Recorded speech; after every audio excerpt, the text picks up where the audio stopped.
In Week 8, we examine culturally sustaining social and emotional interventions in special education through the lens of equity, access, and meaningful participation. The central question is not simply whether an intervention works, but for whom it works, under what conditions, and whether it honors the identities, languages, and lived experiences of learners and their families. Cultural and linguistic considerations must shape assessment, instruction, and intervention design. Social and emotional skills are not culturally neutral. Eye contact, emotional expression, personal space, and help-seeking behaviors can vary across communities. When educators interpret behavior through a single cultural norm, they risk mislabeling difference as deficit.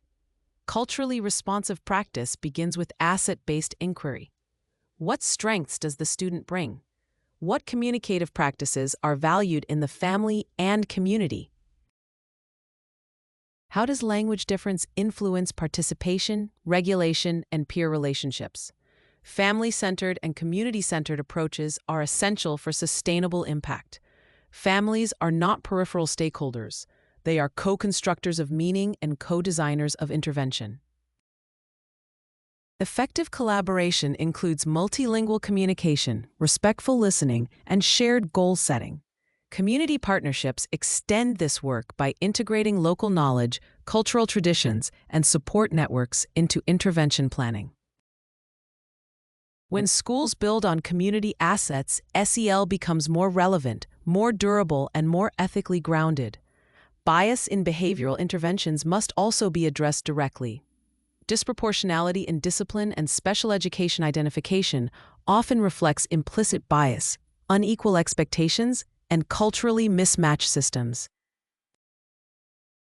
Data should be examined critically.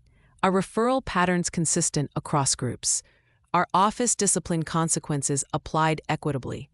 Are intervention goals measuring compliance, or are they supporting self-regulation, belonging, and participation?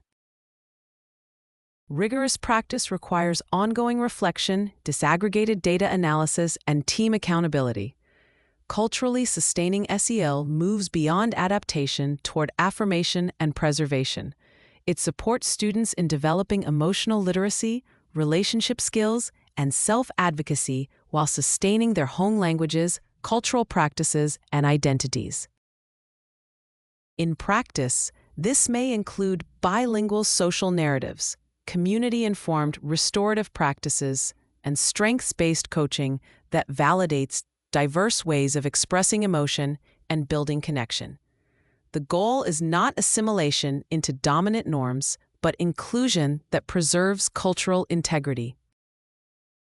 Ultimately, culturally sustaining interventions ask educators to teach with humility, design with families, and evaluate with justice.